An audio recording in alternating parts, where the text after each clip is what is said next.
General Zia الحق نے پاکستان کی سیاسی تاریخ کے اپنے بدترین دور کے دوران فوج کے حق حکمرانی کو اپنی ذات کے محور میں سمیٹتے ہوئے آخری مسیحا کے طور پر پورے پاکستانی معاشرے کو مذہبی انتہا پسندی کے گڑھے میں دھکیلنے کی کوشش کی۔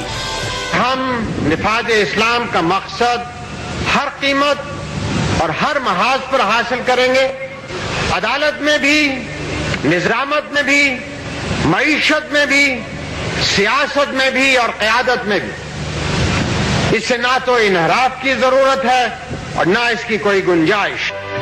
جنرل ضیاء الحق نے بالعموم پوری قوم اور بالخصوص پاک فوج کو ایمان، تقوی اور جہاد فی سبیل اللہ جیسی مذہبی جنونیت میں مبتلا کر دیا۔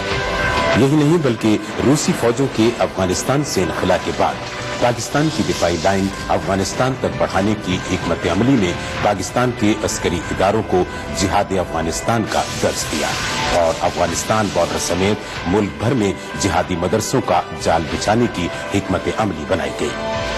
بالکل فوج کے اندر بھی اسلام لے کے آئے، لانے کی کوشش نہیں کی، لے کے آئے۔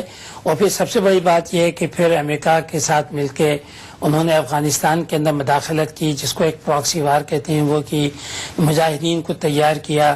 تو یہ سارا جو کچھ بھی اس وقت ہوا ہے اس کے اثرات ہیں جو آج ہمارے سامنے ہیں اور جس کی سزا ہم اس وقت بھگت رہے ہیں۔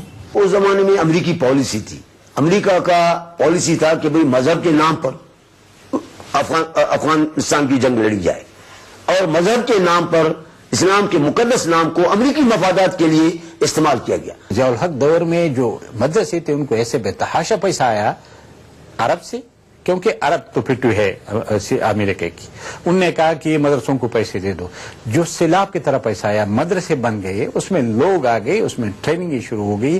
تو یہ وہ آواز تھی جو ضیاء الحق تو اپنی کرسی کو بچانے کے لیے تھا۔ میں محمد نواز شریف صدق دل سے حلف اٹھاتا ہوں کہ میں مسلمان ہوں۔ خود میاں نواز شریف نے اس زمانے میں، آج کے نواز شریف کی میں بات نہیں کر رہا، اس زمانے میں میاں نواز شریف نے خود یہ کہا تھا کہ میں ضیاء الحق کے مشن کو آگے بڑھاؤں گا۔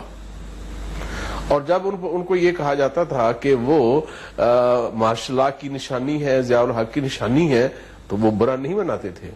آپ کو یاد ہوگا کہ ضیاء الحق کی جو پہلی 1 یا 2 برسی ہوئی تھی ان میں خود میاں صاحب شریک ہوئے، بڑی سپورٹ ان دی، اور وہ کہتے تھے کہ ہم ضیاء الحق کے مشن کو آگے بڑھائیں گے۔